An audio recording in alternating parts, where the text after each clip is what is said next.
I was never the kind to raise my voice. Life taught me that silence sometimes speaks louder than words. At 78, I had learned the art of letting go with grace. But that didn't mean it didn't hurt. My name is Amina. I live alone in a quiet old house at the end of a lane wrapped in the golden shadows of age and memory.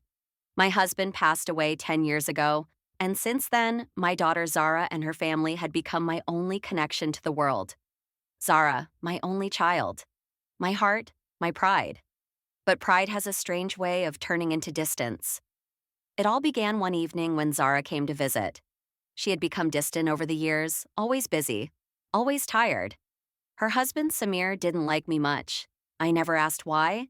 Maybe he thought I interfered too much, or perhaps my silence made him uncomfortable. I had no complaints. I never demanded anything. Only time. Just a few stolen moments with my daughter and grandchildren. That evening, I had cooked Zara's favorite, chicken korma and gajar ka halwa. But she came late, barely tasted the food, and told me she wouldn't be visiting for a while. Ami, she said, avoiding my eyes, we've decided to move to another city. Samir's got a new job. It's a big opportunity. I nodded. When are you leaving? In 2 days.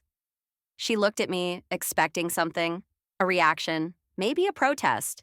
But I stayed quiet. What was the point of holding someone back when they clearly didn't want to stay? Say something, Ammi, she whispered.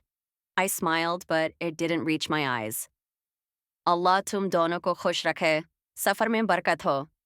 May Allah keep you both happy and bless your journey.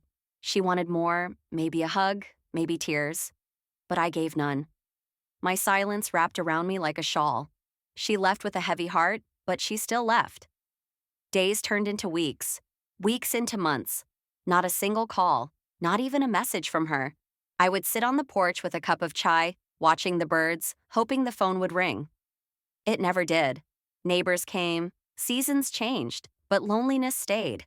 Still, I cooked meals for one and cleaned rooms no one visited. I held on to memories like prayer beads, each one a whisper of Zara's childhood, her laughter, her mischief. There were moments I wanted to pick up the phone, just to hear her voice. But pride? No. Dignity? Maybe. Or perhaps heartbreak had taught me patience. I didn't realize how much my silence would echo in her heart. Exactly 1 year later, to the day, I heard a knock on the door. I opened it to find Zara standing there, alone, hair disheveled, eyes swollen from crying, in her hands a small suitcase and a paper bag. Ami, she said, voice trembling. I stepped aside and let her in.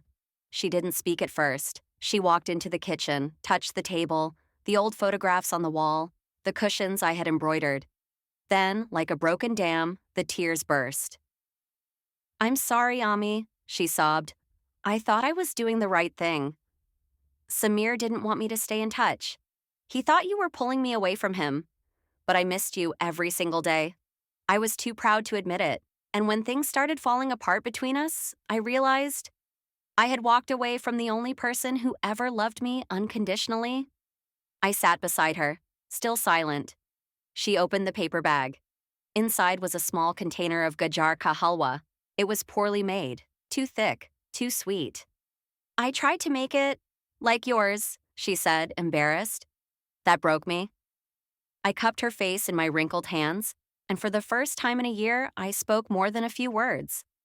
I didn't need perfection in your food, Zara. I needed presence in your time. She buried her head in my lap and wept like a child.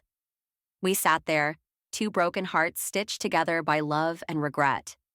My silence had protected my dignity, but her return melted every wall I had built. Over the next few days, Zara stayed with me.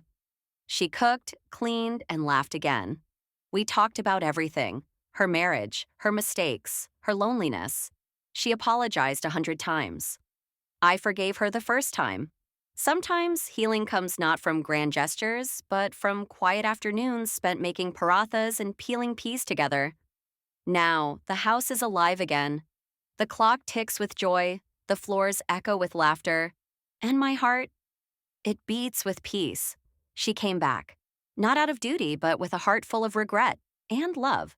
And I chose silence once, But this time, I chose to speak and embrace her with everything she had missed. Moral of the story: sometimes silence is not weakness, it is the strength to let people realize your worth in their own time. And when they return, don't hold on to the silence, hold on to love.